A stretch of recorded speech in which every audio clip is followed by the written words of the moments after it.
साक्षात काल, अष्टम भावस्थ राहु जिसके सर पर को चढ़ा हुआ हो, साथ में द्वितीयस्थ शनि जिसके सर पर चढ़ जाए, और ऐसे जातक का मंगल भी खराब यानी मंगल बद हो, मंगल केतु की युति हो या मंगल बुध के साथ बैठा हो द्वादश भाव में, अष्टम भाव में, तो ऐसा जातक अपने आप को भी बर्बाद करता है और अपने पूरे परिवार को भयानक संकट में डाल देता है। जुआ, सट्टा, शेयर मार्केट, इसमें बर्बाद हो जाता है ऐसा जातक। उसके दिमाग के अंदर हर समय यही विचार आते हैं कि इनमें पैसा लगाऊं, ऐसी स्कीम में पैसा लगाऊं कि जहां से मैं बहुत जल्दी धनवान बन जाऊं। शिक्षा उसकी कुछ भी हुई हो मित्रों, किंतु जिसके भी अष्टम भाव में राहु है वो सर पर चढ़ता है जब वो जातक पर अपने घर वालों की वो नहीं सुनता, बेटा है तो माँ बाप की नहीं सुनता, पति है तो अपनी पत्नी की नहीं सुनता, और वही काम करता चला जाता है जिससे कि उसके घर में दीमक लगती चली जाती है। अपने घर परिवार की अपनी सब जमा पूंजी, अपनी सब संपत्ति वो गवा बैठता है।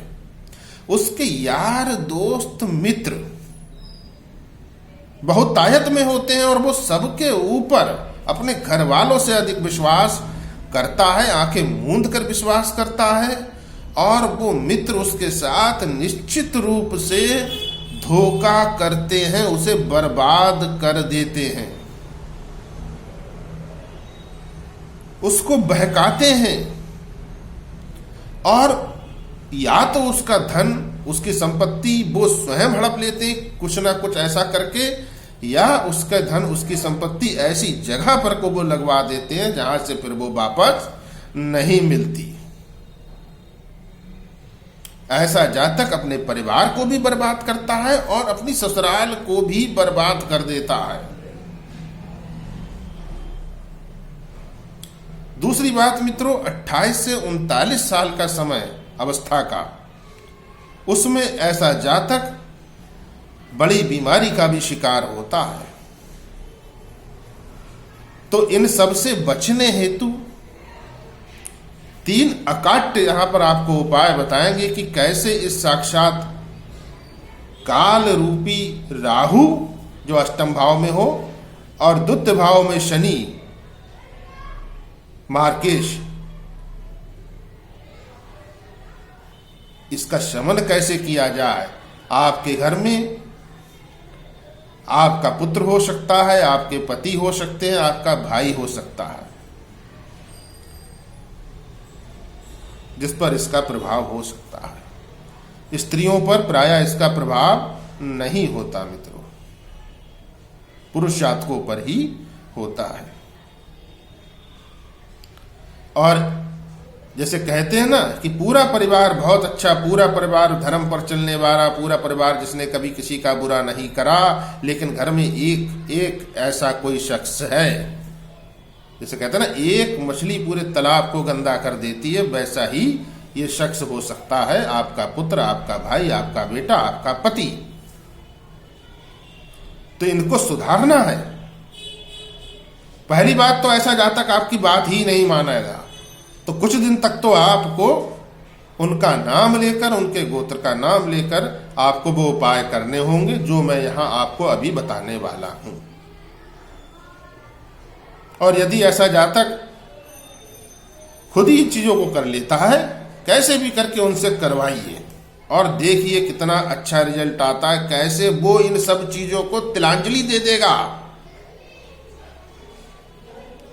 और सबके सब लोग बहुत आश्चर्य में घर के पड़ जाएंगे कि ये कैसे हो रहा है।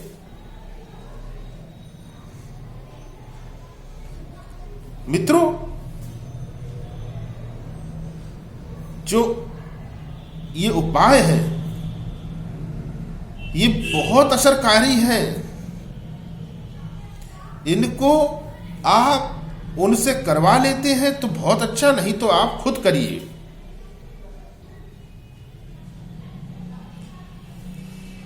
ऐसे जातक के साथ मित्रों और भी खराब होता है जब उनके ऊपर राहु की महादशा, बुध की महादशा या शनि की महादशा जब चल निकले। जिनकी कुंडली के सेकंड हाउस में शनि, अष्टम में राहु, द्वादश में बुध और मंगल बुध की युति या मंगल केतु की युति कुंडली के अंदर बनी हुई हो। महादशा के काल में राज्य द्वारा दंडित भी हो सकते हैं ऐसे जातक। अब बात करते हैं मित्रों शमनार्थ उपायों की। 3 उपाय हैं मित्रों। नंबर 1 तो ऐसे जातक को शंकर जी के पास नंगे पांव जाना है।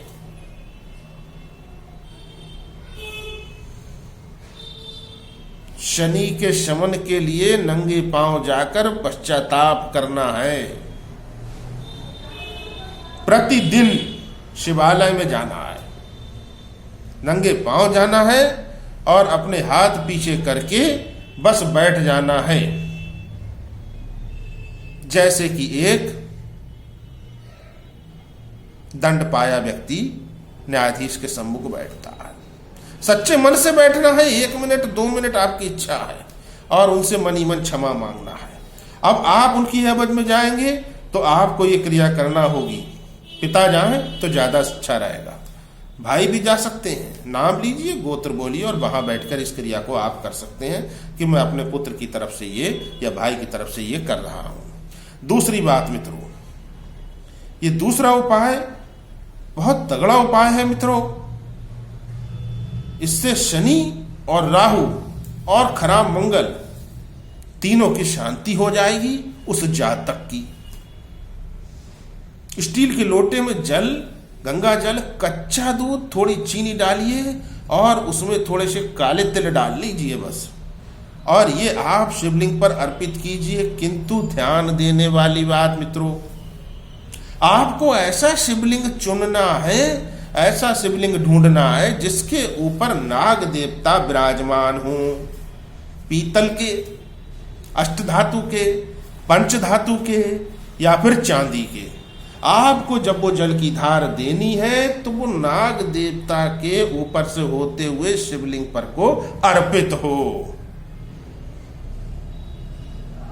महाकाल आपके इस खराब काल सर्प दोष का शमन कर देंगे मित्रों। ये बहुत खराब योग होता है, परिवार इसमें बर्बाद हो जाते हैं।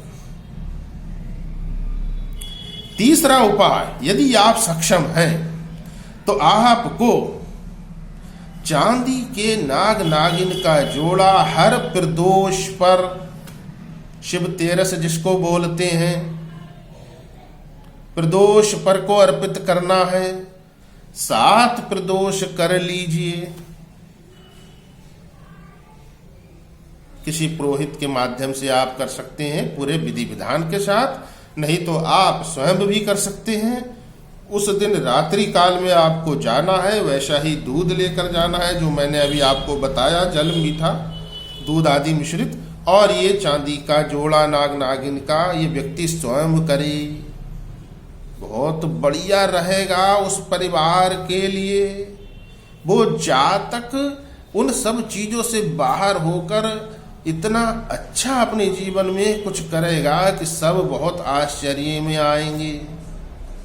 सब चीजें खराब वो छोड़ देगा